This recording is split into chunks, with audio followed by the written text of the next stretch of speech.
Yeah. Have the thing as close to you as possible. You tend to talk pretty low, and I really wanted to pick you up, so... Oh, I can talk louder. Please talk louder. You want me to talk louder? I would like you to talk louder. I will be You and Chris, if you guys are talking to each other and I'm in the room, I can't hear either of you. He's like, yeah, I think, you know... I can't fucking hear you. When you're on camera, Chris, when you're on the pod, you want to talk like you're trying to make it so someone on the other side of the room can hear you. Ooh. And I gotta like slap them off, Just throw him at the camera. or like throw it up and then just.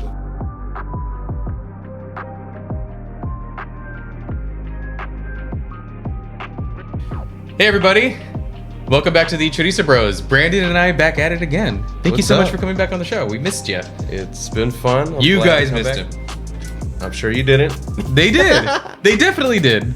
Guys, thank you so much for joining us today. We are talking about 1998's Blade with the very, very awesome Wesley Snipes. Arguably his best role. What is he known for besides Blade? New Jack City? I take it back. No, I love him in this better. Yeah, this is his role. This is his role. Nobody can play Blade better than this guy, I don't think. Yeah. So what we're going to do for this, guys, is what we normally do for the show. We will kind of take turns. This is kind of a really just short, we're just going to have a little bit of fun with it kind of thing. We're not digging too deep. We're just going to have some fun talking about Blade. There's nothing deep about Blade. There's nothing that deep about Blade. No.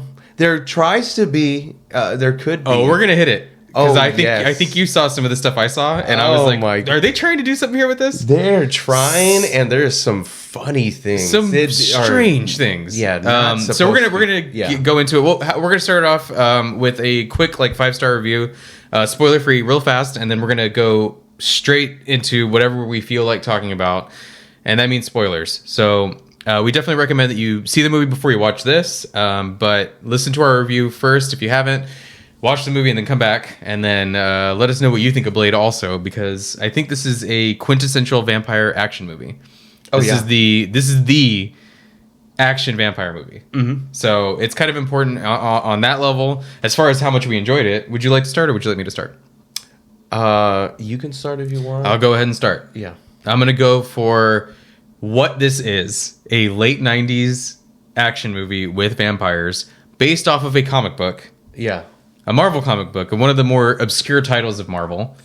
Not a lot of people know that Blade is a comic book. Maybe that's more so common knowledge now. One of the better renditions at the time. Oh, yeah. Of a comic character. Yeah. So if you go into this movie knowing that it's just a late 90s fun, it's going to be very stylized, the techno, all that stuff. Oh, yeah. The club scene. Mm-hmm. If you can kind of just go, you know what, I'm just going to have fun with it. This is a 4 out of 5. Yeah, it's great. I had so much fun watching this movie today. I almost felt like I was a teenager again, because I think I saw it when I was a teen. Yeah, it gives like some vibes of like Spawn, Matrix, like very like the techno vibes. Like there's always some techno song that has some weird Asian guy or some like unknown language. He's like, well, somewhere in the back. You're like, it was very in an action very scene. 90s nostalgic. It also reminded me a little bit of like Lara Croft. Like the action sequences of the time. Very stylized. Very like in a good way. Like if you're watching it because you want to see him like do cool karate shit. Like we'll get later. We'll get into the So you want to do a 5-star? I don't even know if I want to rate this. It should just be standalone what it is? It is what it is. Okay. It's Blade. It's Blade. If you try to rate it if it was a good movie or if it was a bad movie, it definitely sets standards for action, vampire action. Like this was like Buffy or whatever on server. Yeah, it was like real vampire slayer. Like no, these were legit vampires. Yeah, these aren't like they weren't like funny vampires. These were legit. No, these were like legit like baby killers. Like right. Yeah, like they're actual like hunters, like predators. I mean, if I were to... They're not sexy, goofy, glitter in the sun vampires. These are legit vampires. Yeah. It is entertaining. It's very campy at times. It's very dated at times. That being said, it is fun. It's not the best acting. That's probably the worst part of the movie, yeah. It's not the best acting. Chris Christopherson, I don't know if he's the best actor in the film or the worst actor in the film, or there's just no good actress in the film, or they were just playing the part, which was very campy, because they did it very well. I rewatched it and I'm like, I mean, it goes good, because you're like... It hits whatever your expectations are of it. It hits it. Yeah, because for a lot of people it's nostalgia. They know exactly what they're getting into. Other people it's very dated, and it's like, what is going on here? This is like it's very, if you're looking from someone that didn't experience it when it came out, it looks almost comic book like, because they're very like, yeah, Frost, like, yeah, they're very action sequence, yeah, comic book. That's part of it. That's the style. Yeah. Did you land at a number, or are you gonna, can we go into spoiler? Can we just talk about spoilers now? I'll say like a 3.7 out of 5. Okay, yeah. That's around what I thought you were probably going to give it. Yeah, I'd probably give it that. Again, with the caveat that you understand what it is. Oh, yeah. Like, first off, let me go ahead and say the thing that I really... Because this has, again, with the style, the thing that I always go back to in my head when I think about this movie is there's, like, a couple of iconic, like, visuals that I remember. Mm-hmm. The club scene at the very beginning... The slaughterhouse with the blood coming out of the fucking rain sprinkler, or the hey, talk about catch your sprinklers. Attention, like some cool scenes, very cool. I mean, just like the visual of all the hands up and there's the techno in the back, and that's an iconic like techno song, and then the blood coming out of those sprinklers. I was like, oh no, it's very visually very cool. Very cool. Speaking of, let's have a little red wine here. Oh yeah, cheers. To Blade. That's one of them. And then, for some reason, Pearl. Oh, Pearl will stay in my mind. That guy burning up will stay in my mind. Yeah. You mean the very beginning? Like... Yeah, okay. In the blood, like that whole first club scene part. What a way to open a movie. Yeah, what a way to open the movie. Great. But Pearl, yeah. That image is... tough to forget. The long nails, the voice, I thought about 1,000 Pound Sisters. It was Tammy from 1,000 Pound Sisters. It reminded me of people I've known. Oh no! It's reminded people I don't want to say because they're living. I'll say it because I didn't really know this gentleman too well at all, but he was an uncle of a friend of mine, my buddy Justin. One time, I think we were trying to procure some illegal substances, and he was like, "Oh, Mom, let me go to my uncle's trailer." And he goes, "Hey, when we go there, you cannot react." And I was like, "What?" He goes, "Yeah, you cannot react." He goes, "It stinks like a fucking pigsty just like in Pearl. There." We go in there. That motherfucker looked like Pearl, dude. Oh no, he was like massive. He couldn't walk. Mm-hmm. And we got what we needed when we got there, but it was like, I even remember, I was like, my God, this is Blade, dude. This is that thing from Blade. So sorry, Justin, I'm making fun of your uncle here, but that happened. That was crazy. Yeah. I haven't talked to Justin in years. It also reminded me... to be like, dude, what the fuck are you making fun of my Also reminded me of that guy from 90 Day Fiancé. Oh, no, the one with no neck? Yes. Yeah. That was how he talked too. Yeah. And I'm just like, he could get roles. Like if he wants, just put a fat suit on the rest of him, and he can get roles. Just yeah. No, but the 1,000 Pound Sisters, dude. Have you know what I'm talking about? Oh yeah. She's got like a. Not anymore, but she had like a frontal lobe for echolocation. Oh no, like a beluga whale? Yeah. It was a fluid filled to heighten the sonar. Right. Is that what that's for? I think that actually is. Okay, so what do you think Pearl had it? So Pearl, yeah, one of those iconic, just things that's like hard to forget. It's like one of the you can watch the first half of this movie and you'll always remember Pearl, or whatever half of the movie she's in. I always remember the sarcophagus, like the end scene, because I always. Oh, when they put him in the Iron Maiden type thing. Yeah, it was pretty cool. I definitely sometimes I accidentally mix Blade 2 and Blade 1. In my head, they're kind of similar. Blade 2 is very good. We're gonna talk. We should before we start on Blade 2. We should actually just do a video on Blade 2. So we should because that's a whole other one directed by Guillermo del Toro, and there's some cool dude. The monsters in that are so cool. Some of the cinematography that is not like the special effects is just his practical effects with those monsters and stuff. Yeah, is great, top notch. Yeah.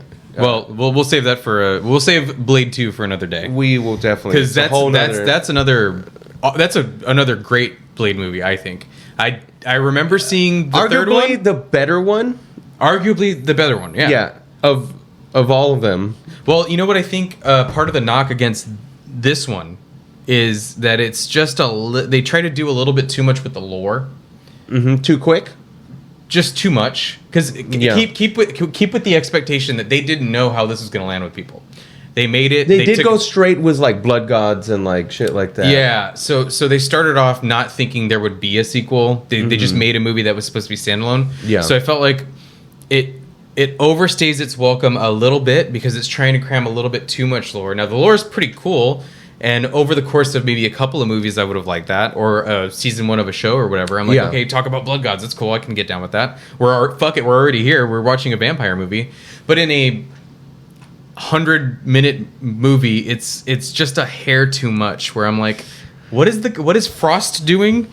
He's trying to reincarnate a blood god. Gets so lost. What he's doing is almost like a backdrop at the end because there's so many. Like personal, right? That's what I'm saying. They're trying to. They never land. But these personal arcs for Blade are like left and right. Yeah, they're like left and right from his mom, right, being still alive, and him. And they kind of pull that out of nowhere. And he's being like cucked, or I don't know what you want to be, or you want to describe it as. But his mom is like sleeping with the guy that's been. Right, which is Frost, and there's a weird Oedipal thing with the mom where she's kind of almost like kisses him, and it's like weirdly uncomfortably sexual. Yes, there's the maybe romance with the doctor, the hematologist, like the girl that they pick up and save in the beginning. You can kind of tell they have a tension there. The fact that Chris Christopherson, his surrogate father, dies, they're cramming way too much. They cram way too much, and if they would have focused on that would have been fine. But then they also threw in the whole like Frost because they have to have a villain. So I actually thought his motivation was cool. I actually thought him being like him at the beginning not was cool, a pure blood, and then it goes off the rails. It goes like, but the concept is cool where he's like this like newcomer, quote unquote newcomer in the vampire world. He's not a pure blood, so they look down on him, and then he's like, "Fuck these people," and then is like secretly trying to take over. Like a conspiracy within a conspiracy, which I really enjoyed. Oh, and then it just goes weird, which is fine. Again, for what this is, it's fine. But it does overstay its welcome because it's cramming too much, in my opinion. Somebody could watch this and be like, whatever. It's what do you want it to be? You want it to have some hyper dramatic moments? The action. I don't need that many. I don't need that many dramatic moments. Could talk about memorable scenes. And I think we were talking about this before, about like movies with memorable scenes. Definitely that blood. The sprinkler shower system. Yeah, man, that's iconic. That's iconic. That's a memorable scene. But like, to me, maybe just personally memorable, and he was so disrespectful with the ways he killed people. Like, oh my god, yeah. Oh, do you want to say anything about any of them? Because it depends on because they go fast. They go fast, but I really like the one where he sticks the stake up the guy's right here and sticks him to the ceiling. Yeah. I don't know why. When I was watching that, I was like, that's awesome. Yeah. Oh, this one part where he literally rips a guy's throat out and then he throws it at another guy's face. and it was quick, but I was watching it and they used an actual practical like gelatinous something, and the guy just reacted with like actually having someone's esophagus thrown at him. Thrown at him, and he's like, that was one of the like, oh fuck, that is hilarious. Yeah, he's going for it. There is another scene where he's just kicking this guy like, I don't know, like 6-7 times in the nuts back to back, and the whole time he just keeps yelling Frost again and again, like repeatedly, and I'm like, what the these guys are like not gonna die from, like yeah, there's a lot of weird stuff. I mean, we can talk about how cool the action scenes are a little bit more if you like. But there was definitely like, there's this one thing that made me extremely uncomfortable when I was watching it today. Because I watched it earlier. I texted you. I was like, yo, I'm watching it. I'm like, my God, how fucking late 90s this is. Was it the weird sexual interactions between the elder vampire and Frost? Just the way that he would look at him, he'd be like, slap him, and he's like, yeah, he's right. Just giving him, that's giving him eyes. There's a lot of it. There's a lot of that type of stuff. But specifically, when I was watching it, it's the part where Blade at the very end, she offers, what's her name, Rachel? She offers him. She's like, drink my blood because you're dying. You need to get in there and kick ass to drink some of my blood. So he does, and then it's filmed, and they're like bucking, and like it looks like an orgasm. Yeah. And then it shifts to like Blade and he's screaming like this, and it's shot where his body's like this, and there's like an orgasm like feel to it. And then the next shot is Frost with blood dripping on his face. So there's almost like a finish, a shot. Yeah. I bleeped that, by the way, in editing. Okay. And I was like, God, why did they do that? Like, it weirdly had that part. If the movie's gonna, like, vampires are sexy, that's gonna happen. There's like not a single vampire story or romance, Interview with the Vampire. There's always gonna be a sexual aspect to them because the concept of the monster of the vampire is they're kind of inherently sexual. Well, yeah, they're taking your bodily fluids. Like there's charisma. Like this thing, like that's involved in like seduction, and of the vampire, and then also the whole sucking thing is a big thing, right? And then also the dominance and subservience whole part, that is just like right there. They like own slaves, and they have the barcodes or the tattoos or whatever. Yeah, brands. So I don't know if the mom became like not a familiar, but they call it like a thrall.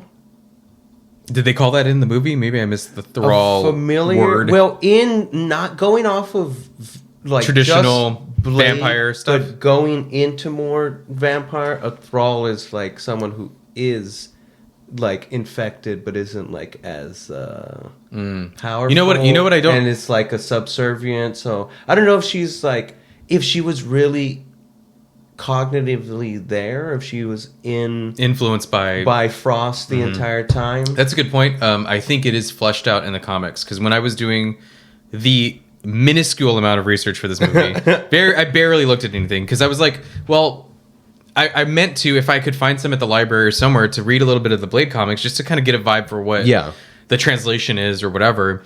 So I go on the Wikipedia for Blade, and it starts talking about like there's like a whole backstory of Frost and his mom. So I think they were trying to fill that out a little bit, and it doesn't really make sense for just the film. You kind of have to know. They dropped it like you kind of have little, to know so quick.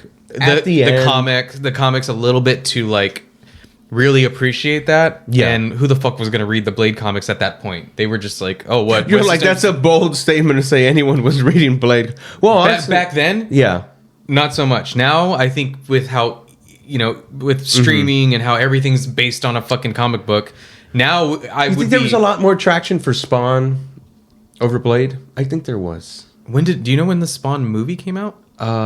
Similar time in the 90s. It would have been like late 90s. 90s. I think people... They had a whole cartoon. Did they have a cartoon? Oh, that's right. They had an HBO animated cartoon for Spawn. That one was so cool. Up. Yeah, it was cool. Yeah, but...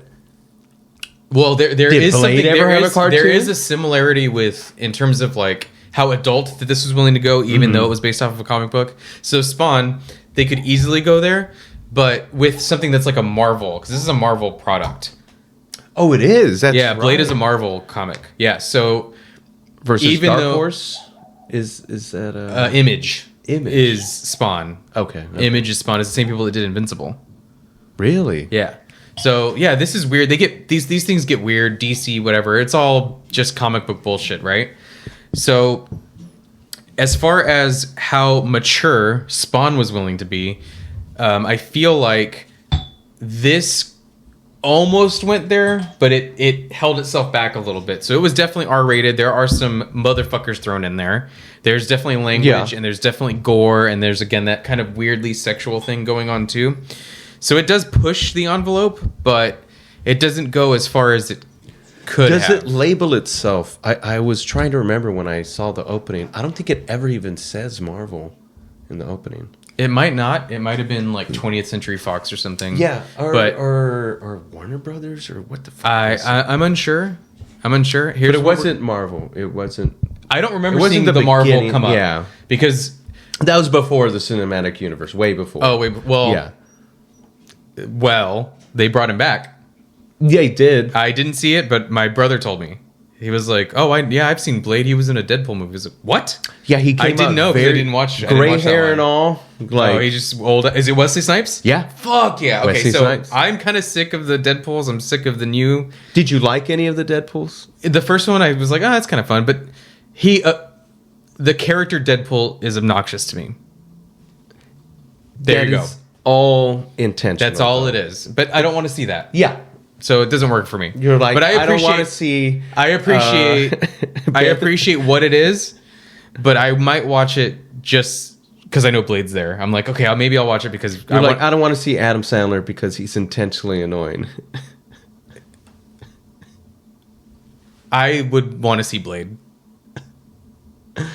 You would want to see Blade? I want to see Blade in the new one. Yeah, I'll watch the new Deadpool. Whatever Deadpool movie has Blade in it. Yeah. I would just see it just for that because that's cool. I mean, does he kick ass or is he like a cameo? Just pop in for a second, say something. He say something, motherfucker, and then get off the screen. He pops in, does fights a little bit. Okay. Like you get maybe like 1-2 minutes of Blade full scene action. It might be worth it. I might have to endure some of Ryan Reynolds to get to the Blade. I mean, the Hugh Jackman parts are pretty good. I do like Hugh Jackman. Yeah, he's pretty good. I liked him in The Prestige. That's a cool movie. That's a whole movie. That's a cool movie. It's a whole other fucking arena. So there were a couple of lines by Wesley Snipes. These, let's cheers to Wesley Snipes, not Ryan Reynolds. Shout out to Milam Green. So a couple of Blade lines that I just, for some reason, I just love when he's like motherfucker or whatever. He one of the cops. Saved some. Huh? You saved some. I wrote a couple down, just two, because I just loved it. Yeah. So it's one of the beginning. It's like one of the first things he says. Motherfucker, are you out of your damn mind? Motherfucker, are you out of your damn mind? Whenever the cop shoots at him in the chest. Yeah, and he's like, he looks like motherfucker. I was like, man, that's a perfect. That's Blade. Yes. To me, that's Blade. That's him being, not sassy. What's the word I'm looking for? Just attitude. Just like, what the fuck are you doing? He's just a tough guy. Yeah. He's just Wesley Snipes. He gets straight to the point. He's just Wesley Snipes, yeah. Just Wesley Snipes. And then there's the part where he fights Frost at the end. Yeah. And he goes, some motherfuckers are always trying to ice skate uphill. What a stupid... You said that before we even did this. I remember you were talking about it as one of your favorite lines. It's great. Yeah. It's dumb. It is poorly written. So good. What does it even mean? It is so good. Some motherfuckers are trying to ice skate uphill. And he says it with such conviction. He says it like... That is one of the funniest parts is he says some ridiculous shit in this movie. And he says it... Like he means it. Yeah. Like he means it. Yes, like he's proud of it. He's proud of it. Yeah. He doesn't like. You don't get the vibe that he's laughing to himself later. No. You get the vibe that he's like, yeah, that was cool. Mr. Snipes walks off stage and he's still fucking a vampire hunter. And And it was like, would you like a latte, Mr. Snipes? Get the fuck out of my way. I'm like, motherfucker, you think I want a latte? Yeah, motherfucker. Yeah. So, okay, let's talk about a couple of the stars. While we're kind of having a good time laughing about Wesley Snipes, let's talk about this. So, shout out to Sean. He doesn't watch these. I've been trying to get him on the fucking show for I don't know how long. Shout out to you, Sean. I'm going to send you a video when I'm editing this.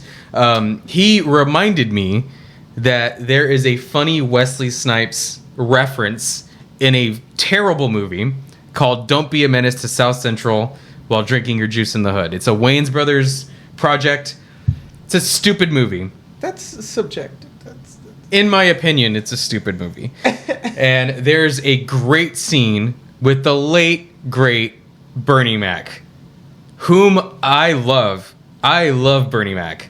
Okay, so Bernie Mac is a cop in this, and he strolls up to a grocery store or a gas station or whatever. Yeah. And the Wayans brothers are there, and they're not doing anything. And this is sort of commenting on the trope in hood movies with the black cop that like is also he's like helping the white cop be an asshole to the hoods. Yeah. And so it's a joke on that. And he grabs one of the Wayans brothers and he's like over him and he's got a gun underneath his chin and he's like he's a Bernie Mac, a black actor, and he's talking about how he hates black people. Crazy scene. Yeah. It's a crazy scene to watch, and that's why it's like uncomfortable and really stupid and funny. This is what he says. Oh no. This is what he says. Part of what he says, because it's a long monologue. Yeah. Yeah. He goes, I hate black pepper. I hate black keys on a piano. I hate my gums because they black. I hate Whoopi Goldberg's lips. I hate the back of Forrest Whitaker's neck. And he finishes the thing off. And most of all, I hate that black ass Wesley Snipes. And I fucking lost it. He sent me this video and he kept telling, he was like, dude, did you watch it yet? Did you watch it yet? I was like, no, I'll watch it later. And when I watched it, I was like crying laughing. That last line got me. And then we're watching Blade and all I can think of is Bernie Mac saying, I hate that black ass Wesley Snipes. Oh no. So that's where we're at. There is a character in here who keeps getting his hands cut off. He's a vampire. Yeah. Speaking ongoing joke. Go ahead. Blackley Snipes. Blackley Snipes.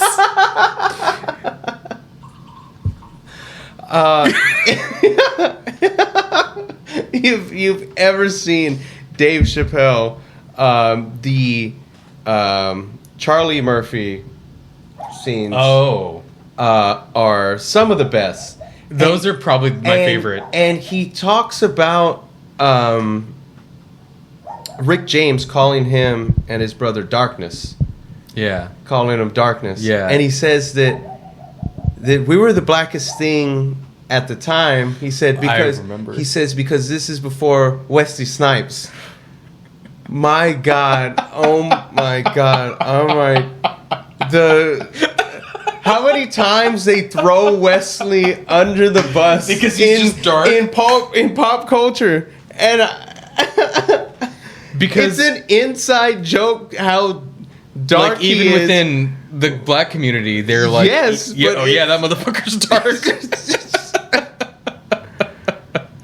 Oh my God, dude, I cannot believe that I forgot about that until right now when you said it. Because I would have wrote that down. Yeah. I would have written it down because you're right. They do throw him under the bus a lot. They do in pop culture. They're always kind of poking at him for being dark. Why? I like Wesley. Wesley Snipes is great. What was that movie that he came out where him and fucking like Sylvester Stallone? Expendables? Expendables. No, where they were like frozen and then they came back 1,000 Oh years. no, with the Taco Bell. Right? Every restaurant is a Taco Bell. Maybe. Yeah, they like he goes in the future. 80s or 90s. He goes in the future, and like Sylvester Stallone is a cop, and then they're hunting each other. He's like a bandit or something. And he like it is so. And this is like not even that far away from Blade. I want to know. Doesn't he have like blonde hair or something? Yes, they make him look weird, right? Blonde. Like what is that movie called? I'll editing me put a picture or say do something right here because what the fuck is that movie called? God. And I remember because Taco Bell was like a product placement in there and they leaned heavily on it. Okay, I'm just like I'm gonna run. How like even fancy restaurants were some version of Taco Bell. Names that I know that it's not right, but it's gonna remind me. Is it called Out of Time? Encino Man. No. Running Man. No. I know they're not it, but it's something Man. Is it something Man? I'm sure it is. Whatever. Editing me, get to work. God damn. So yeah, that's really funny that you brought that up. That's crazy that's like the thing that's slung at him. And you watched the Deadpool movie? Mm-hmm. Did Deadpool say something about it? Did he say something about people just fuck with you because you're dark? No. Did he know better than to say that? No, he just said Wesley, or he said like he got excited because it was Blade and God damn, I want to watch it now. Yeah. They should do another Blade movie and he's old. I'm about it. I want to see it. Fuck, he doesn't look that bad. He could pull it off still. Chris Christopherson, speaking of references. Yes. So there's a couple of references to Chris Christopherson, or at least one that like I always think of whenever I hear of Chris Christopherson.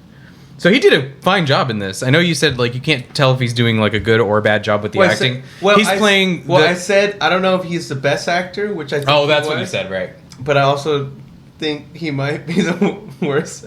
I was like, he's just being himself. He's the best of the worst, and he's doing his damnedest. Yeah, sure. Is what I'm trying to say. I can agree with that.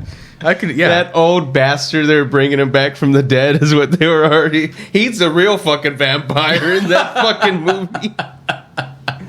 So Chris Christopherson is one of the Highwaymen, and that is one of those songs that, when in the right mood, that's a badass song. But that song is goofy as fuck. It's kind of a stupid song, but I always think of the Highwaymen. It's like Johnny Cash, Chris Christopherson, Willie Nelson, and who else? Waylon Jennings? It's like one of them. Anyway, whatever. So. It didn't matter. Mm-hmm, mm-hmm.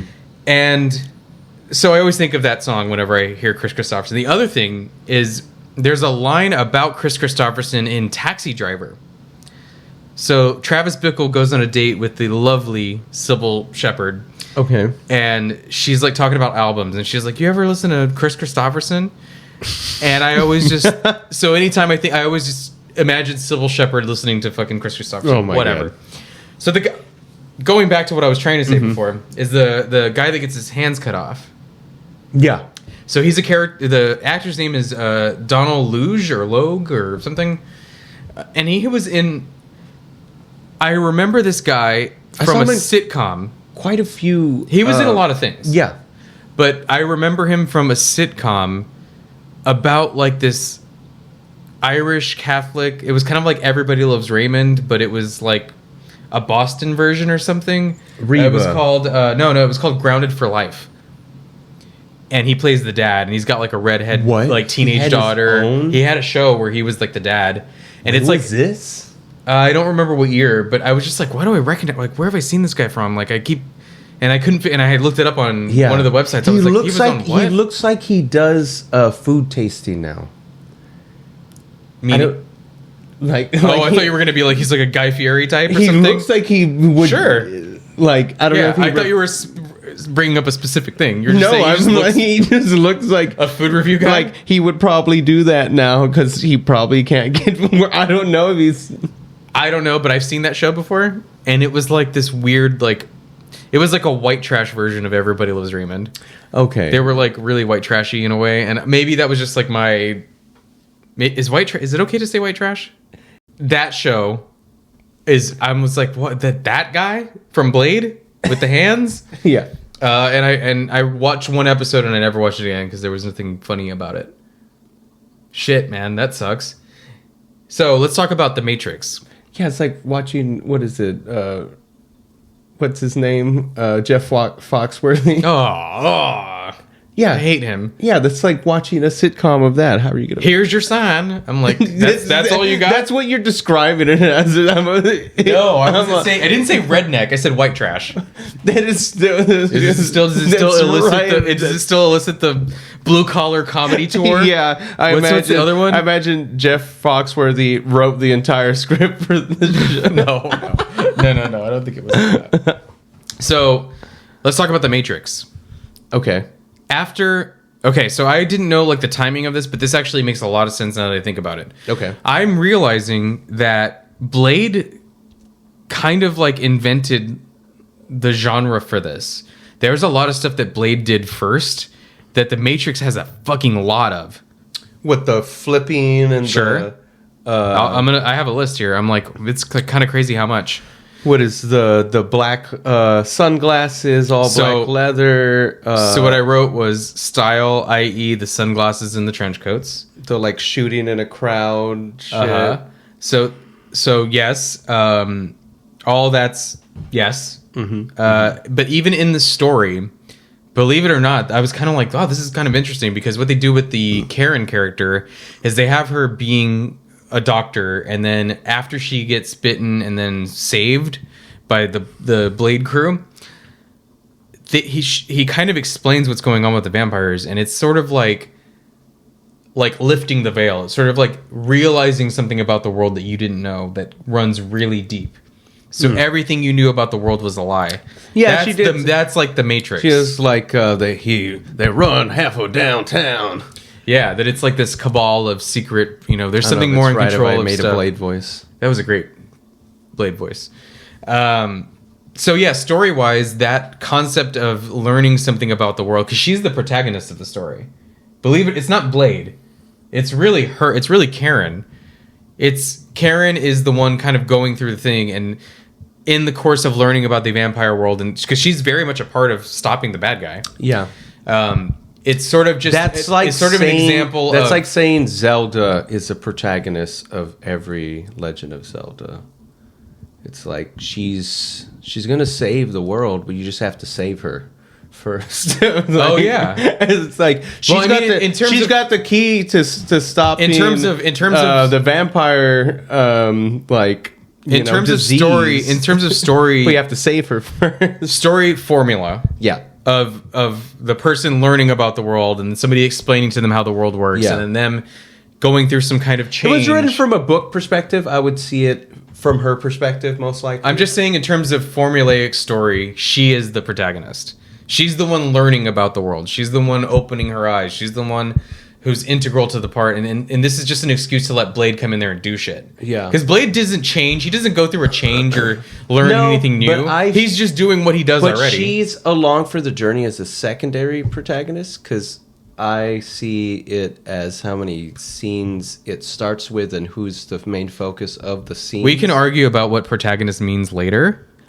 Let's talk about The Matrix and how it means that through the veil of her learning about the world. Yeah. That's how it sticks with The Matrix. Mm-hmm. There's a scene when she gets saved because she's the protagonist. She's in the hospital and they're trying to escape. He grabs her and throws her onto the building across the fucking street. Bro, like 5 or 6 stories. This is something I wanted to talk about. She's dead. Not only does she's like, oh, my arm's dislocated. So if she would have jumped off the same height, why wouldn't she die? But he lunges her out he tosses her. Yeah. Throws her onto and they look like a bunch of conveniently placed empty boxes. Fucking a tarp over some crates full of, I don't know, could have been pillows. Pillows apparently. Just packing peanuts. She's like, no. So that's stupid, but they do that in The Matrix. Because he jumps over the roof. Remember, there's a whole training scene where he's like got to jump across the roof to prove he can do the. Yeah, but that's in the Matrix. Okay, but listen, but I'm just saying it's he doesn't get the hurt. Same scene. No, that's just funny when she. It's Blade jumping over the rooftop, jumping across. He doesn't even say "trust me." He's just like, "Ha ha!" Did you see? He's like, he's having fun with it. He laughs at her and then throws her like a fucking rag doll, and he's like, "Oh shit! Forgot she's not half vampire like me." And he fucking like not yet. Yeah, and then he books it out of there, and he jumps over. But that's what I'm saying. So it's the same. It's side by side. If you were to watch, you're like, it's a guy jumping over an incredible amount and going like, "Whoa!" So Blade did it first. So Blade did the trench coat. So was taking the blue pill or the red pill the injection of just straight garlic? I was gonna go there. The serum in the blood. No, I wasn't. But that's funny. So that happens, and I was like, "Wow, what a parallel!" Yeah. There's an oncoming train suspense scene. Yes. In Blade, and then there's one in The Matrix. There is. There's the Mr. Smith fight. Techno. Yeah, the Mr. Smith fight. Mm-hmm. There's techno. Heavy techno. Sunglasses inside. Mm-hmm. Club scene. It's like there's a lot of like weird details that seem like if you were to watch Blade and then watch The Matrix, you'd be like, oh my god, there's so many things that are like. Scene in the first Matrix? No, unless there was a really great Joe Pantoliano scene. No, there. I don't remember. The second one. There's one where they go to that city that's underground, and then there's like a rave going on, and Neo and that's Trinity. In the third one, I think. I don't know. I don't remember the sequels that well. The second one, there's the French guy with the sex. Oh, with the sexy cake. Yeah, there's a lot of sexy stuff going on. The first one is not really any sexual scene. No, there's no sex in Blade either, right?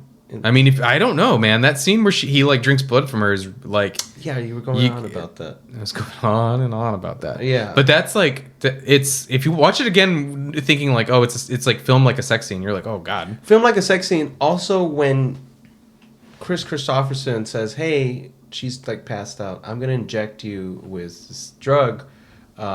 It's garlic." He just fucking injects her in the neck. Not a serum. She's a doctor. She's like a blood doctor? She's a hematologist, yeah. She is a expert. She would probably advise you to not fill her neck with a syringe of, I don't know, garlic butter or whatever the fuck they're like. What is this? It's like blended up water and garlic. They get the essence of garlic from a guy who Blade gives pawned like the jewelry of the people he killed to pawn.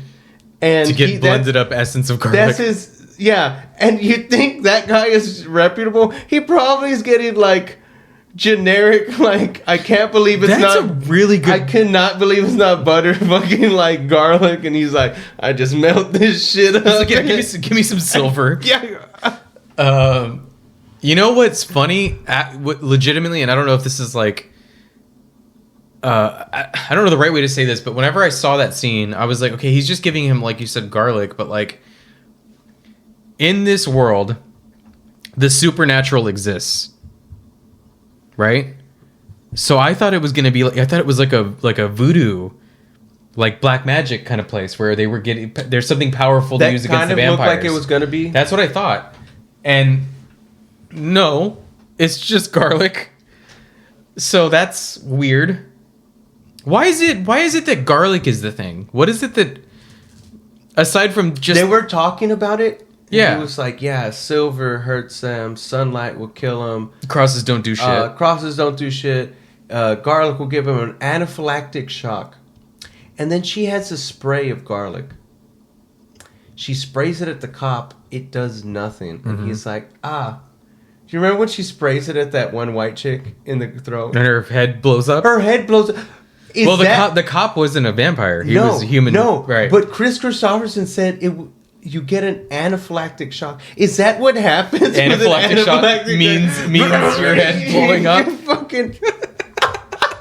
When I saw that, I was like, he said garlic only does that. What the fuck was that? Yeah, so you think they would be like having an allergic reaction on the ground? You think the director or the writer would keep up with the statements that were made previously in the movie? Like, yeah, we should keep that rule going.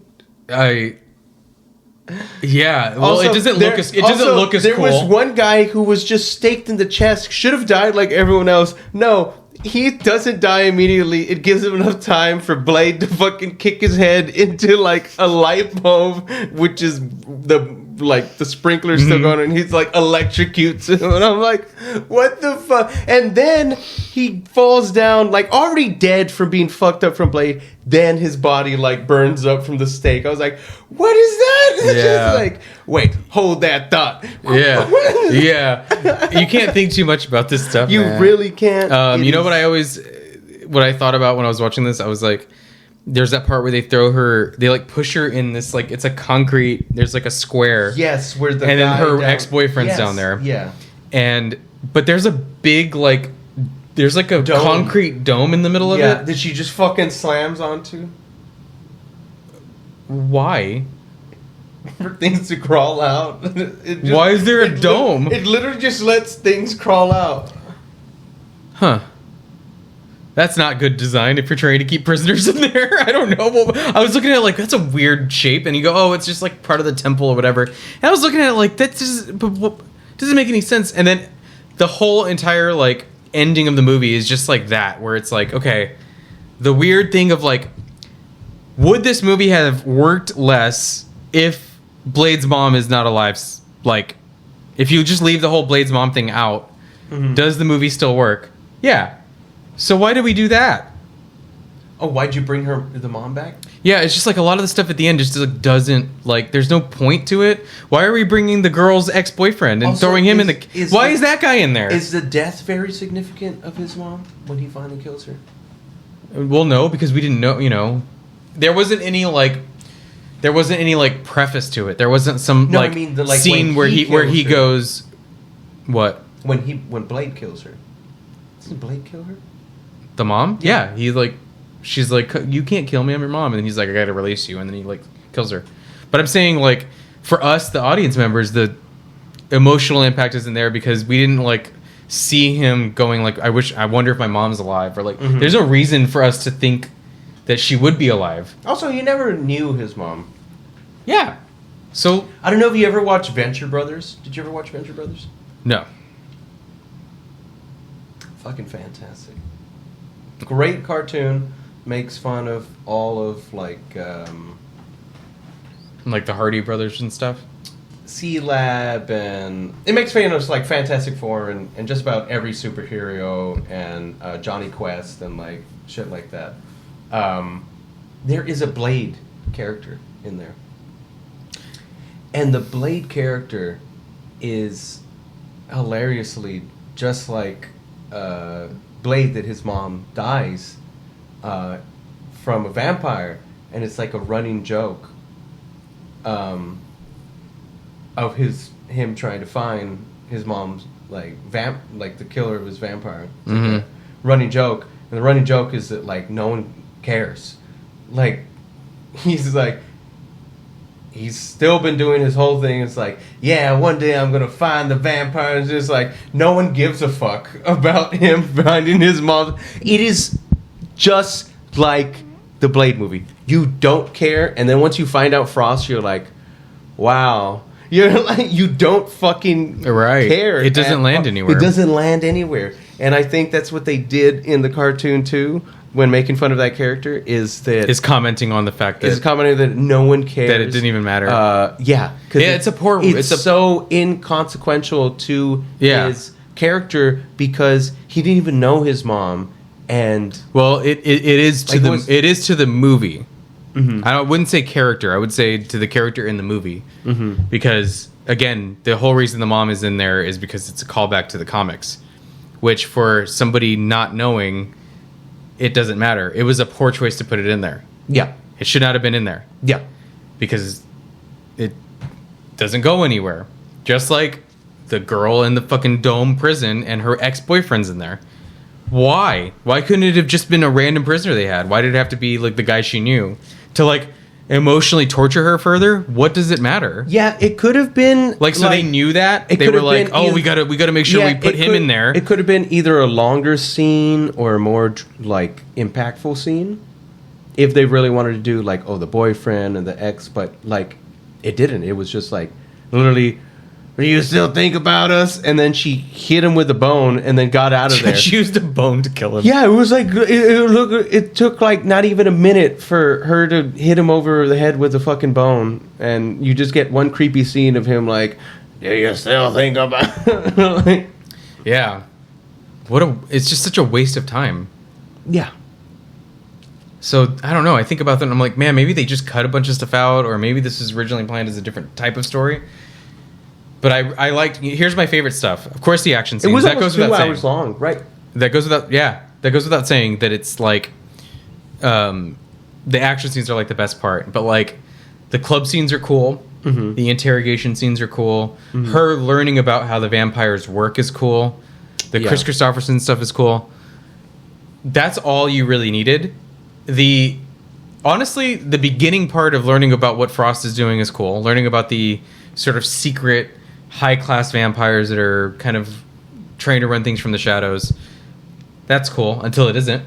The meeting of fucking elders of vampires reminded me of the meeting of the secret cabal in Zoolander. Like, it was just hilarious. Like, there's just like some token Jamaican guy there, and then some Asian guy and some Russian guy, and the Russian guy is like very Russian, and mm-hmm. like there's some French guy, which was the guy that they end up killing. He's very gay, very French. We're gonna get some hateful European comments for that. I never saw Zoolander, but no, but I mean, tell me that French guy does not, or I don't know, he acts, You're talking about the main guy? Yeah, from Blade? Yes. Yeah, is what he's in Zoolander? No, I'm just saying he just gives a very, like, stereotypical... Yeah. European, trying to be... Yeah, it's the same person that got mad at us on Leon is going to talk shit on this one. But they just try to do, like, a token nationality of a vampire. They're like, yeah, get a Russian vampire, get an Asian vampire, get an Italian vampire. Why not? Well, also, there's probably no Italian vampires. I didn't see any on that council. Probably because of all the garlic. They just... They go in anaphylaxis. What did you serve me? yeah. You just had to have lasagna. Yeah. Well, what I really appreciated was the Eastern European influence in a lot of these, because it's probably comic related, but it made me think of, well, yeah, Transylvania is in Romania. So like a lot of stories that have a vampiric origin, there's like characters that are vampires. Mm-hmm. There's always almost always something Eastern European, Romanian about it. Mm-hmm. There's always something like that. And that's clear. A lot of the characters in this, I don't know what language exactly they're speaking, but it's like whatever they speak in Romania. It's got to be some kind of Slavic. Oh, you think that's what it sounded like? That's what it sounded like to me. Did you think it was vampire language? It was, to me, it was like, oh, this is like, it's nodding to Transylvania. Yeah. I like how the fucking... that same European vampire was like, you'll never decipher it. It's an ancient forgotten language. Like, literally before his eyes was a computer just like running it. Right. Like, as clear as day. And just not just saying like, oh, what could this be? Like, every symbol was a whole paragraph for a sentence. He's like, yeah, you'll never get it. It's like, bro, he's deciphering it. Like, that was ChatGPT before ChatGPT. It was like, that's not how computers in the fucking 90s looked. What is this? It's weird. It's one of my favorite things to look at older movies and like see how they visually got computers wrong. You know, like you look at a movie like Alien, mm-hmm.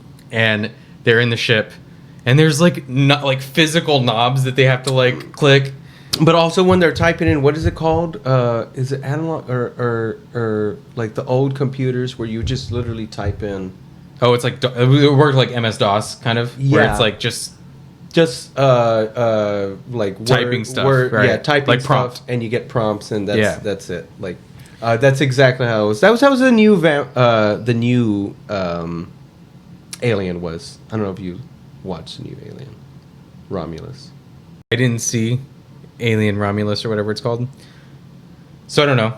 Mm-hmm. But I would expect that if they did that, they would keep it kind of to that style. But like whenever we were watching the computers in this movie, the animation of like the ritual, and you go, somebody like made that animation, and it's like that's not what that 3D animation where it's like that 3D render, and it's like Roblox. Oh yes, yeah. Also, when he gets cut in half in the blood scene, I'm like, oh, what special effects are these? You know what? For 1998, fuck it. I mean, what are you gonna judge it? You're gonna judge the special effects, the CGI in 1998 compared to now. It's a cool. It was a cool concept. The actual idea of Blade slicing him in half, and then it going, but then the blood like puts him back together. The concept is cool. Yes, it did look wonky to modernize, but the concept of that happening concept is was pretty cool. Do you think they could have done better with either off-shot, like things you couldn't see, or practical effects, or maybe like in a horror movie? Yes. In an action movie, no. In an action movie, no. Yeah, because it needs to be fast. Because in a horror movie, you could have like you could have the entrails like coming together, and you could do that practically. Yeah. But that won't work in act, because if Blade looks down, he sees the entrails moving towards each other. He's just gonna be over, what the fuck? And it's like slice it in half. What the hell? Yeah. What the motherfucker is that? Yeah, but he was already looking away when he walked. Yeah, he was posing. Yeah, he was like, yeah. I just sliced that motherfucker in half. You gotta forgive certain things when you look at older movies. You gotta give them a little grace. Another part, that same European guy that's a very cool death scene. Actually, when it came to special effects, that I thought was pretty well done. Which one? Because they did some pretty good practical effects. Oh, where the guy got roasted in the sun, where they off the elder, where they held him. They like put makeup.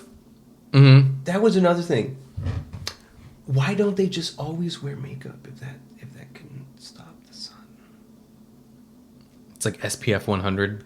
Bro, they're like, I don't know if it was makeup or if it was sunscreen, but they caked themselves. They got all white, and then he's like holding him while he's roasting. Mm-hmm.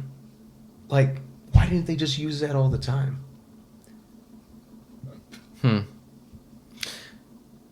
You know what got me was the motorcycle helmets.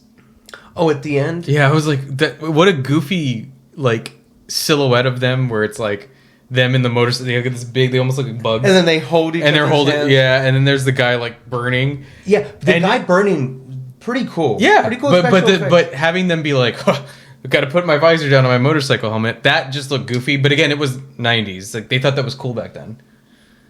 It looks stupid now. Do you think motorcycles are given a good light nowadays in movies? Nowadays? No. Do you think sports cars? More so. But motorcycles are like motorcycles dead are losing appeal as Yeah. time goes on, I think. But I think in the 90s, people really thought they were badass. You know, in the 90s and early 2000s, I saw so many movies from like, you know, every James Bond to fucking Charlie's Angels to fucking every action movie that you saw. They had a motorcycle scene. Some fucking like badass motorcycle or something. Like not like a Harley or some bullshit. Right, like a yeah. Like a little fan. So I don't know. There's you're right. There is like a weird. Yeah, I don't think there's as much appeal to it now. I don't know. But sports cars are like, there's more of a push right now, I think, in popularity with like McLaren and like the Formula One stuff. Yeah, I think there's definitely a more of an interest in high-end race cars than there used to be, or there's something about it. Maybe they're investing more in like just showcasing it more, but I think there's more interest in that, and I think there's less in motorcycles. But what do I know? These are neither things I'm very much interested in. But if we're talking about in terms of what I've seen in movies lately, I feel like it's not as cool.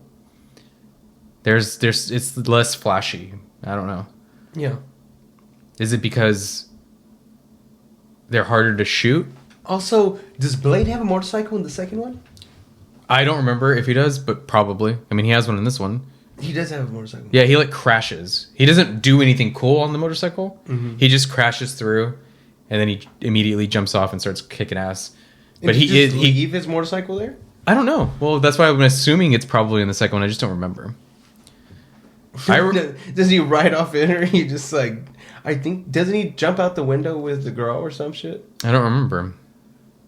I don't remember them showcasing the motorcycle that much. You know, they probably had deleted scenes where they were doing. You know what? Spawn had a motorcycle. He did. He had a cool motorcycle. Oh, cool. Yeah. Cool in concept. Well, because his fucking cape goes over it. And it becomes cool in concept, but then when you see it, you're like... Like, the last cool motorcycle in a movie was probably Dark Knight, when it's like his Batmobile crashes. Oh, yeah. And then like half the car just like comes out. Mm-hmm. That was pretty cool. And even that wasn't that cool. You know, I was watching Hellraiser. Not that bad. Hellraiser or Hellboy? I don't even know why I said either of those. Ghost Rider. Oh, okay. With Nicolas Cage? Yes. Not the worst of special effects, talking about for the age. I guess. You know... Marvel's still trying to do dark stuff. They went for a while of like, yeah, let's not do anything dark at all. Like once they got serious about making money, they stopped experimenting. Well, they stood away. If you notice, I know you don't like Marvel, but now they're going back to magic and to the dark stuff and shit like that. Like more violent and more dark theme, and also like actual like magic and otherworldly shit. Like they didn't want to like do any of that for a long time. Now they're bringing it back. So it's like, I don't know. With what? With what? They brought like the devil back in Marvel, and they brought like witches. So Tony Stark fights the devil. They brought like witches and shit back into it. And stuff. I saw that they. So it's like, I feel like both Marvel and DC didn't want to do anything magical for a while. I don't know. Don't want to touch the Asian market or Christian market or something. I don't know. You're just like, don't talk about magic. China, yeah. China. Why are you laughing? That's not a joke. Probably, yeah. That's why I said it's a huge percentage of. That's literally why I said it's like, I guess you can't talk about magic in China. Oh, they don't like magic over there. They don't like magic. They think it's real. They do. If they didn't think it was real, they wouldn't be scared of it. Why would you be scared of something you know is fake? A whole nother podcast. Asian magic. Oh. Yes. Like Big Trouble in Little China? Yes. Oh my god, we should do that. Should we do that, or should we do Blade first? Blade 2. Blade 2. Blade the first. Yes, we should do that. Big Trouble in Little China. They did Ghost Rider. They don't. There was a run. I don't know if they're still doing it because these things don't die. They just keep going. Yeah. They did a run of Ghost Rider where the new Ghost Rider doesn't have a fucking bike. He has a muscle car. So that happened. I don't know. Before we even try to talk about Nicolas Cage in this movie, I don't remember it. And I didn't read any Ghost Rider. I don't know anything about Ghost Rider. No. It was a run of comics. But I remember somebody mentioning it, and then I looked into it, and I was like, the art style of that, whoever did that run, the art style is cool as shit. That person really likes to draw cars. You know what I mean? Like it's very cool. Yeah. But I was like, Ghost Rider. In my head, it's like should always be like a biker. Yeah. It shouldn't be like a car. But hey, they got to try shit. Also, think Ghost Rider when he's not Ghost Rider is probably at the gay club. Because of the way he dresses? Yes. Because I thought he was like an Evel Knievel type. Right? Am I getting that wrong? Why do I feel like he was a stuntman? Evel Knievel did not wear a black leather jacket. Evel Knievel wore like white and blue and a funny ass helmet. Is it true? Is it true that Evel Knievel like had the world record for the most broken bones for a minute? I think he did. I think he held it for like a second, and then somebody else got like really, really hurt. Someone was Glass Bones? The dude from Unbreakable? Yeah. Samuel Jackson falling down the stairs? Apparently there's some shit that's similar to that where you break your bones. No, I believe it, but I don't know why I always remembered like, Evil Knievel broke the most bones. Whatever. It may not be true. Do you think Blade would kill Evel Knievel if he was a vampire? I don't think Blade could kill Evel Knievel. Even not vampire. He just can't kill Evel Knievel. He would come back. I broke every bone in his body and burned him 1,000 times. Yeah, he like the guy that gets his hands cut off over and over. What was the joke there? That was like almost. I felt like it would be a running joke, and I thought when he's like, "I want to know which hand I'm gonna kill you with," and then he just decapitates him, and I was hoping he would cut his hands off, and then it could have been quick, cut his hands off, and then cut his head off, but he just cut his head off, and I was like, that was a missed punchline. I was like, why did you cut his hands off twice if you weren't in the final showdown? Do nothing with his hands. Yeah, that would have been hilarious. Yeah, no, they try to be serious at the end, and you're right. Not cut his hand. I have to agree with you. I think it would have been funnier if they went for the hand again, or they cut his leg off. Yeah, that would have been funny. Cut his legs off. Come on, man. That something like that would have been funny. A second or two, it would have taken him. Yeah, like damn, that's missed opportunity. Come on, such a missed opportunity. Let's talk about the only serious thing in this movie that I think Chris Christopherson's acting. I think you could make an argument that they were trying to do something kind of smart here, but didn't see it all the way through. Therefore, it falls flat. Now, what are you talking about? What part? I'll go a little bit into it right here because I think there's something almost smart here because they reiterate the vampires and their purity. Okay. So I thought, okay, is it a coincidence that like our protagonists are black? And most of the purebloods, there is a black one in there, but most of the purebloods are not. So there's this like continuous talk about purebloods and what it means and whatever. And Blade is also a half. He's half human, half vampire. So also his mother's infector was a white. There we go. So you're landing where I'm landing. So I was having a thought about that. I was like, is there a commentary here of like, because there's slaves, there's the familiars that have the branding on them. Yeah. And I was like, there's a weird racial purity. We have a black protagonist. The doctor, her friend is black. There's that scene where Blade is talking to his mother, who's black, and then the guy that turned her into a vampire, Frost, who's white. So in a weird way, the reason he's part vampire is because of Frost. Which is like, there's a weird, like, I'm half human, half vampire. My dad's white and my mom's black. There's a weird, like, slavery plantation feel to this. There's a Frederick Douglass. He's half. I'm not being funny here. I don't know. I almost like was looking at that. I was looking for that. And then I was like, wait, even his surrogate father is white. Chris Christopherson.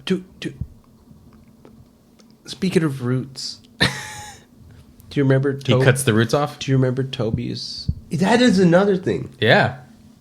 He cuts the roots. I don't know what symbolic that is. That's trying to be symbolic. Why show it? Why show it if not? It could be a lot of things. Yeah. What is your idea on the roots? I didn't have one. I was looking at I think they were trying to do something with the racial purity, the slaves, having him be half, having him have a black mom and a white father, and then having a surrogate white father. It was interesting idea, but then they have like such a slew of different racial vampires, right? But in there. I'm more so talking the main characters, like not And I feel that I'm not saying they did this on purpose. I'm saying I noticed do think they actually might have, but they missed the mark because they didn't want to completely imply it by putting completely racial like Romanian roles. White people. Yes. Right. Because that would have been more of a side commentary, because I don't think in Blade either it's a complete commentary. But it fell like it might be something that they were implying. Yeah, I was watching it and I was like, oh, there's a lot of weird, like there was a lot of weird implications with, of like racial purity and incestual, like racial oppression and like new generational, like there was just, like you said, so many things. Couldn't pinpoint it. Was it entertaining? Yes. Did it know? Hell yes. Did it know where it was going? No. But was it so entertaining that they made 2 more? Yes. And the second one had one of... I can't wait to do the second one. Let's do the second one. If we do end the second one. No, we're doing the second one. Because the second one, I will say, people, that one is probably, I would say, the better one. You have a much better director. You know the director, what this guy, what else he did? Guillermo del Toro, or are you talking about this director. Blade? This guy did The League of Extraordinary Gentlemen. Do you remember that movie? Oh, yeah. Yes. So campy, so bad. I love it. It's terribly just a memory in my childhood. That's the other movie that this guy directed. And then some, like, unknown movies. Just completely unknown movies. These are the 2 films this guy directed. Extremely campy, 1998, Blade, the first one. And then he did, like, 3 or 4 years later, he did League for Extraordinary Gentlemen, which was, my God. Which is one of the best projects that Alan Moore did. Alan Moore did Watchmen. He wrote the comic of Watchmen. Yeah. And then he wrote League of Extraordinary Gentlemen. Because that's based off of an actual... He took Victorian... like, heroes, and he wrote a comic book, and was like, what if they all knew each other? And the Invisible Man, and... Dr. Jekyll and Mr. Hyde. And then the Mina from Dracula. Vampire, yeah. That is an incredible book. Those comics are really good. Now the movie, I think John Carter's in there. I think there's a part where they go to Mars. The artwork in those is incredible. Anyway, yeah, what a fuck up to take some really great material like the League of Extraordinary. Brandon. I cannot tell you how fucking cool those comics are. I would not mind it being redone if they were to try it again. They couldn't do it unless they did like an HBO. Like if they did it, it would have to be an HBO miniseries. They couldn't. It couldn't be a movie like they tried. It couldn't be a movie because just like the movie from the same director, same thing, same problem as he did in Blade 1. He tried to cram way too much fucking storyboarding and information in one movie, which, granted, that other movie, League of Extraordinary Gentlemen, is also almost 2 hours long. It needed like another 30 to 45 minutes to even kind of flesh out some of the characters. Some of the concepts, yeah. And same movies, he just had, even with 4 characters, Chris Christopherson, fucking Karen, Blade, and Frost, it was hard to do story development for any of those characters. It wasn't hard. It would have been easy. There's a couple of writing choices they could have made here to flesh some of that out. They could have taken away some parts, but where would be the blood scene? Where would be the pearl? All that stuff. All the stuff that is necessary. The pearl scene is. If this movie didn't have Pearl, I wouldn't like it. Yeah. I think it needs all the action scenes it needs, and then maybe a couple more. And it needs less bullshit. This is why it wasn't a 5 for me. It's a little less, but I still rated it high because there's enough here that is memorable. Was it over 3.7? Yeah, it was like 4, I think. Oh. Wesley Snipes is iconic in this role. He's great. He just chews the scenery. He says stupid things. He does kung fu because why not? What did I call him earlier? Blackley Snipes. Yeah. Guys, I think we reached the end of the rope here. The proverbial rope.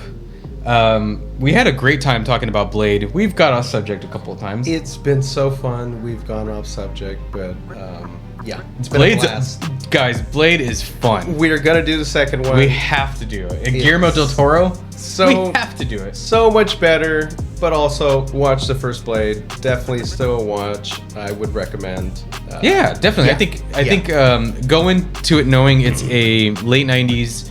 If you're a '90s baby, why haven't you watched it? If you're not, go watch it.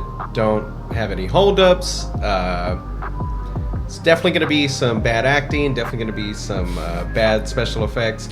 But take it as it is. You know, what take it as it is. Take it as it is. Take it as it is. It's just fucking Blade, man. It's Blade. That's why I was hesitant to rate it. I did, but I forced you to. But go watch it, and you can say for yourself. Yeah, I think go out there, watch it, come back, and let us know what you thought. Was Pearl hot? Does Pearl remind you of anybody? All right, guys, we're gonna get out of here. Thank you so much. Everyone has a pearl. Bye-bye. Everyone has a pearl. That should be the tagline. Yeah. Bye, guys. Thank you so much. To Sean, Gladiator had just perfectly fine editing for its time, Sean. Okay, you don't know what the fuck you're talking about. Yeah, he said it was mid. You don't know what the fuck you're talking about. How many movies have you seen in your lifetime, guy? Have you been to a movie theater? Did you have VCR growing up? How old are you?